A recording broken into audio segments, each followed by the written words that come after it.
Hello friends, welcome back to Skillshot. Okay, this is again a continuation video on TDS. In the previous video, we had discussed about section-wise analysis of TDS in brief.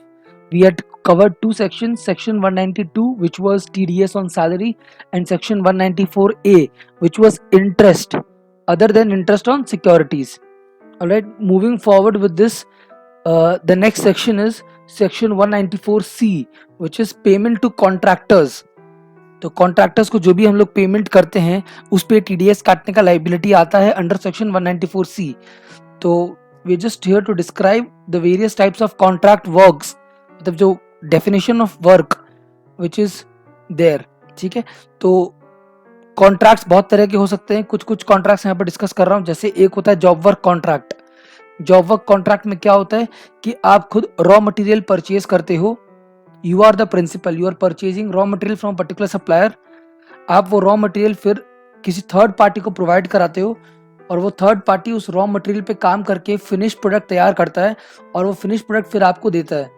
आप उस finish product पे packaging करके अपना branding करके फिर उसको cell करते हो. This is what is job work. तो ये जो मटेरियल आपने थर्ड पार्टी को प्रोवाइड कराया है for the purpose of carrying out the manufacturing process, उस थर्ड पार्टी को हम लोग जॉब वर्कर बोलते हैं. ये जो जॉब वर्कर काम कर रहा है आपके लिए, इसके लिए वो एक सर्विस फी चार्ज करता है जिसको हम लोग जॉब वर्क चार्जेस बोलते हैं. तो उस चार्जेस का जब हम पेमेंट करते हैं जॉब वर्कर को, तो मेरे को टीडीएस काट के पेमेंट करना होता है. ठीक है, this is what is job work. अगर आपको डिटेल्स में जानना है तो you can watch our videos on job work. पूरा डिटेल वीडियो बनाया हुआ है मेरा जॉब वर्क के ऊपर, वो आप चेकआउट कर सकते हो. Okay, the next is advertising. So suppose I am giving, मेरा एक एजुकेशनल इंस्टीट्यूट है स्किलशॉट एडुलाइफ प्राइवेट लिमिटेड, और मैंने इसका एडवर्टाइजिंग के लिए एक पर्टिकुलर एजेंसी को कॉन्ट्रैक्ट दिया है. तो whatever payment that I will be making to that advertisement agency for this service, वो मेरे को फिर टीडीएस काट के उनको पेमेंट करना होगा. केटरिंग अपने को पता ही है, outdoor catering services. Transporter suppose मेरा गुड्स का बिजनेस है, मेरा ट्रेडिंग का बिजनेस है. मेरा जो गुड्स है एक पर्टिकुलर स्टेट से दूसरे स्टेट में जाता है, तो देयर आर मैं बहुत ट्रांसपोर्टेशन सर्विसेज हायर करता हूँ. तो जो भी मैं ट्रांसपोर्टर को पेमेंट करता हूँ for the services provided by the transporter. Transporter क्या सर्विस प्रोवाइड कर रहा है? Movement of goods from one place to another, right. तो वो जो सर्विस प्रोवाइड कर रहा है मूवमेंट ऑफ गुड्स का, उसके लिए जो भी मैं उसको पेमेंट कर रहा हूँ, तो मेरे को टीडीएस काट के पेमेंट करना पड़ता है उसको. And then is man power supply agency. तो जैसे एक पर्टिकुलर रेसिडेंशियल कॉम्प्लेक्स में आप अगर जाओगे तो देखोगे there is a particular security agency जिसके बंदे सिक्योरिटी गार्ड्स बन के रहते हैं, and they obviously protect the society from wrongful entrance of any unauthorised personal. तो उस तरह का एजेंसी जो होता है, obviously residential complex does not hire each and every security guard. वो क्या करता है, एक मैन पावर सप्लाई एजेंसी को कॉन्ट्रैक्ट दे देता है, और उस कॉन्ट्रैक्ट के तहत जो मैन पावर सप्लाई एजेंसी है वो अपने सिक्योरिटी गार्ड्स बेचते हैं रेसिडेंशियल कॉम्प्लेक्स में. तो मेरे को जो पेमेंट करना होता है मैन पावर सप्लाई एजेंसी को करना पड़ता है. तो वो जो मैं पेमेंट करने जा रहा हूँ मैन पावर सप्लाई एजेंसी को for the man power that it has deployed in my residential complex, उसको हम लोग बोलते हैं मैन पावर सप्लाई एजेंसी का. एंड उस पर जब मैं पेमेंट कर रहा हूँ तो टीडीएस काट के पेमेंट करना होता है. और भी हो सकता है कंस्ट्रक्शन वर्क में, जब आपको मैन पावर चाहिए होता है, सपोज आपका कंस्ट्रक्शन का काम है and you require contract labour, तो उस केस में जो भी कॉन्ट्रैक्टर से आप बात करते हो कि वो जो मैन पावर सप्लाई करता है आपके कंस्ट्रक्शन वाले काम के लिए, उसको भी जब आप पेमेंट करते हो तो उसको भी आपको टीडीएस काट के पेमेंट करना होता है, right. So these were the few examples of contract work, कि किस तरह के कॉन्ट्रैक्ट वर्क हो सकते हैं. जॉब वर्क हो गया, एडवर्टाइजिंग हो गया, ट्रांसपोर्टर को पेमेंट करना हो गया, मैन पावर सप्लाई एजेंसी हो गया, केटरिंग हो गया. ठीक है, these are just few examples. तो इस पर रेट ऑफ टीडीएस इज 1%. 1% किसके लिए? अगर आप जिस बंदे को पेमेंट कर रहे हो वो इंडिविजुअल या एचयूएफ है, और 2% अगर वो अदर देन इंडिविजुअल एचयूएफ है, लाइक कंपनी है, फर्म है, इस तरह का कोई एंटिटी है जिसको आप पेमेंट कर रहे हो for the service that you have taken, in that case it is 2%. अगर वो बंदा जिसको आप पेमेंट कर रहे हो वो इंडिविजुअल एचयूएफ है, ये कौन है? कॉन्ट्रैक्टर जो आपको सर्विस सप्लाई कर रहा है. आप उस कॉन्ट्रैक्टर को पेमेंट कर रहे हो ना. जैसे मैंने बात किया जॉब वर्क के केस में, तो जॉब वर्कर जो है उसका स्टेटस का बात हो रहा है यहाँ पर. जिसको मैं पेमेंट कर रहा हूँ। जॉब वर्कर अगर इंडिविजुअली एचयूएफ है तो 1% का रेट से टीडीएस काटूंगा मैं कौन? प्रिंसिपल। और अगर job worker other than individual HUF है या तो कंपनी या फर्म है, इन दैट केस मेरे को 2% का रेट से टीडीएस काटना होगा उसको पेमेंट करने से पहले। ठीक है। Threshold, talking about threshold, it is ₹30,000 for a single bill. तो एक पर्टिकुलर बिल अगर आपको रेज हो रहा है और उसका जो अमाउंट है वो 30,000 के नीचे है, in that case you do not have to deduct TDS. But अगर सिंगल बिल का अमाउंट 30,000 के ऊपर है तो ग्रॉस अमाउंट पे टीडीएस कटेगा एट द रेट स्पेसिफाइड 1 या 2%, डिपेंडिंग अपॉन कॉन्ट्रैक्टर आपका इंडिविजुअल एचयूएफ है कि अदर देन इंडिविजुअल एचयूएफ है। ठीक है। तो सिंगल बिल का लिमिट इज 30,000। बट अगर आपका जो सिंगल बिल है उसका सारा एक साल में 5-6 बिल रेज होते हैं और सारे के सारे 30,000 के नीचे हैं, but aggregate in a financial year, aggregate build amount in a financial year exceeds ₹1 lakh, in that case भी आपको टीडीएस काटना पड़ेगा। तो सिंगल बिल का अगर लिमिट क्रॉस होता है तो ऑब्वियसली टीडीएस काटना ही पड़ेगा। बट अगर सिंगल बिल का लिमिट क्रॉस नहीं हो रहा है, सारे बिल्स आपके 30,000 के नीचे हैं, बट एग्रीगेट अगर आप बात करो तो फाइनेंशियल ईयर में 1 लाख के ऊपर का बिलिंग हो गया है, इन दैट केस भी आपको टीडीएस काट के जमा करना होगा। So I hope the situation is clear. 30,000 is for a single bill and 1 lakh is for aggregate in a financial year. जितना भी बिलिंग हो रहा है आपका उस पार्टी के साथ, जितना भी सामने वाला पार्टी बिल रेज कर रहा है, right? Okay. So what is the exception? No TDS if transporter owning, very important, अगर उसका खुद का owned vehicles, transporter owning not more than, less than नहीं होगा, not more than 10 vehicles. Not more than 10 vehicles का मतलब होता है 10 या 10 से कम, 10 या 10 से कम अगर उसकी खुद की गाड़ियां हैं at any point in a financial year, at any point in a financial year, और वो अपना पैन नंबर फर्निश कर देता है डायरेक्टर को, इन दैट केस उसका टीडीएस नहीं कटेगा। सो नो टीडीएस इफ, ये खाली किसके लिए? सिर्फ ट्रांसपोर्टर के लिए एक्सेप्शन है, ये सिर्फ ट्रांसपोर्टर के लिए एक्सेप्शन है। What is the exception? No TDS if transporter owning less than 10 vehicles, not more than 10 vehicles, owning not more than 10 vehicles at any point in a financial year, and he furnishes his PAN number, correct PAN number वो furnish कर दे रहा है, in that case तो TDS काटने का liability नहीं आता है। there will be no deduction of TDS of the transporter, पूरा पेमेंट मेरे को ट्रांसपोर्टर को करना पड़ेगा। I hope this is clear. This was payment to contractors, what all is covered, आपको समझ में आ गया है। कॉन्ट्रैक्ट टाइप का जितना भी काम होता है, कॉन्ट्रैक्ट लेबर का काम हो गया कंस्ट्रक्शन कंपनीज वगैरह में, या जॉब वर्क का काम हो गया, ट्रांसपोर्टेशन एजेंसीज को जो हम लोग पेमेंट करते हैं उसका खाली एक एक्सेप्शन है जो हम डिस्कस कर चुके हैं, ओन्ड व्हीकल्स होना चाहिए। Very important point, owned vehicles होना चाहिए। भाड़े पे लिया हुआ गाड़ी पे ये एक्सेप्शन अप्लाई नहीं करता है। ट्रांसपोर्टर जिससे हम सर्विस ले रहे हैं उसका खुद का गाड़ी होना चाहिए 10 या 10 से कम, ठीक है ना? तो अगर वो भाड़ा पे लेकर रखा, ऑब्वियसली उसका खुद का व्हीकल तो है नहीं, इन दैट केस भी वो एक्सेप्शन लग जाएगा ना। सपोज जो ट्रांसपोर्टर है, it has taken 15 vehicles on hire, तो क्योंकि उसने हायर पे लिया है तो उसका ओन्ड व्हीकल्स एक भी नहीं है, इन दैट केस अगर वो अपना पैन नंबर दे देता है तो फिर उस पे टीडी, उसका जो भी मैं पेमेंट कर रहा हूँ उस पर टीडीएस नहीं काटूंगा मैं। I hope you are understanding. Okay, this was 194C, payment to contractors. Next is section 194H, which is खर्चा कौन सा है इस बार? कमीशन का खर्चा है। कमीशन जो नॉर्मल आप सेल परचेज वगैरह करते हो उसके लिए अगर आपने किसी एजेंट को हायर किया है और उसको आप कमीशन दे रहे हो, वो कमीशन का बात हो रहा है यहाँ पर, ठीक है ना? तो कमीशन जब भी हम देते हैं किसी को तो उस पर टीडीएस का रेट इज 5%। 5% का रेट से मेरे को टीडीएस काटना होता है, and the threshold is 15,000। 15,000 is the annual threshold.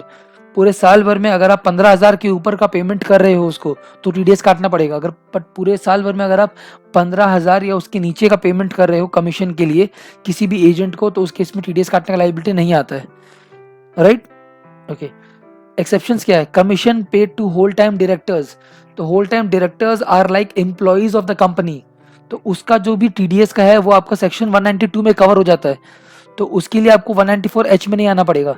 Commission paid to whole time directors और मैनेजिंग डायरेक्टर्स, तो उनको जो भी कमीशन पे हो रहा है that is covered under section 192 which is salary, ठीक है? उसके लिए 194H में नहीं आना पड़ेगा।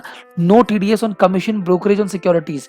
शेयर मार्केट में आप जो भी परचेज सेल का ट्रांजैक्शन करते हो थ्रू अ ब्रोकरेज हाउस, और ब्रोकरेज हाउस जो भी कमीशन या ब्रोकरेज चार्ज करता है हर एक ट्रांजैक्शन पे, that commission is not covered in section 194H।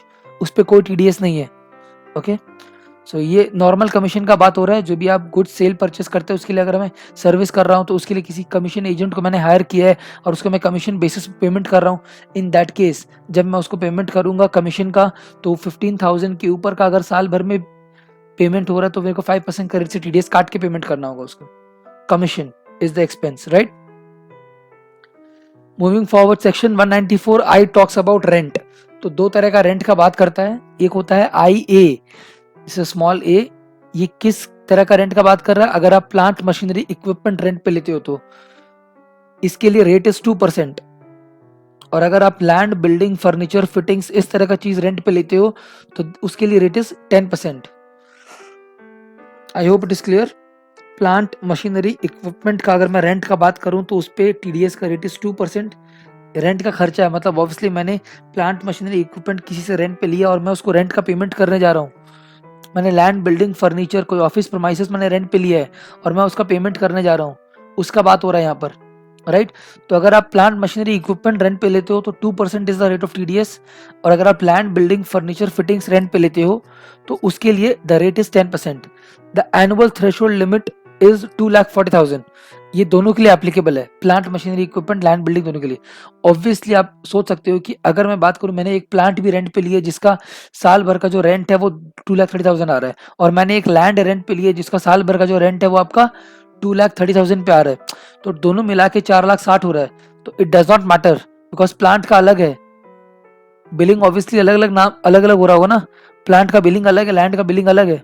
So, उस तरह का रेंट आप प्लीज कंबाइन मत कर दीजिएगा दोनों को। जो थ्रेशोल्ड है वो हर एक के लिए एप्लीकेबल हो रहा है।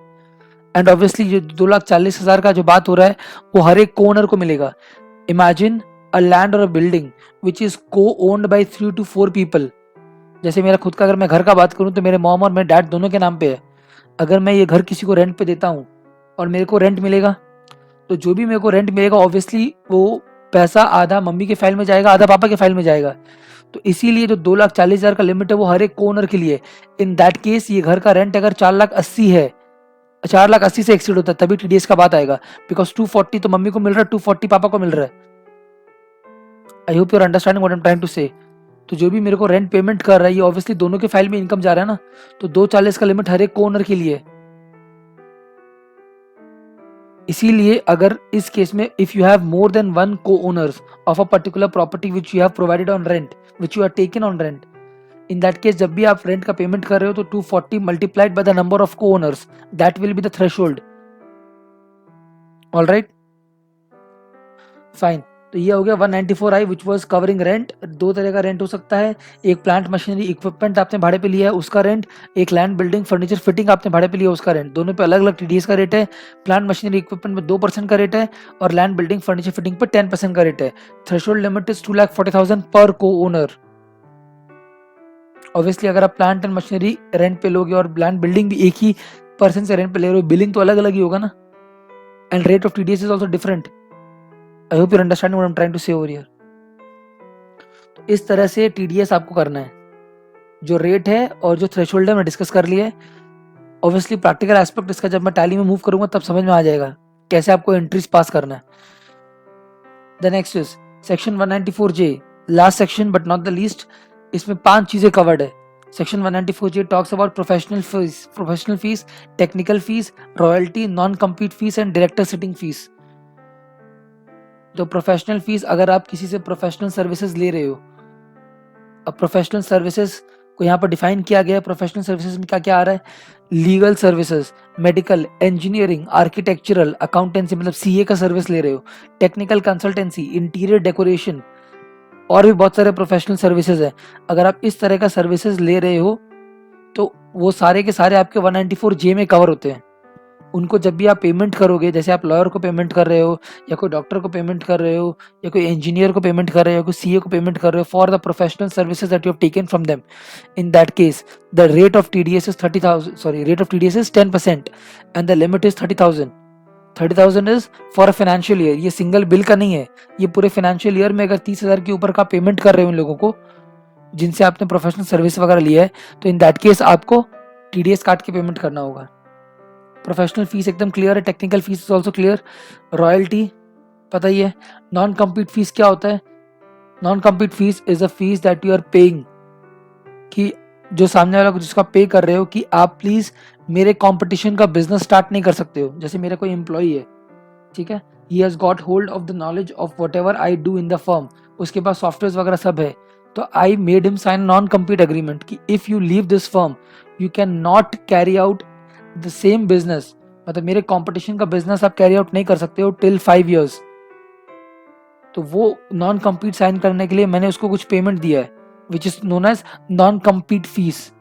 तो अगर वो पेमेंट 30,000 के ऊपर का तो मेरे को टीडीएस काट के पेमेंट करना होगा उसको।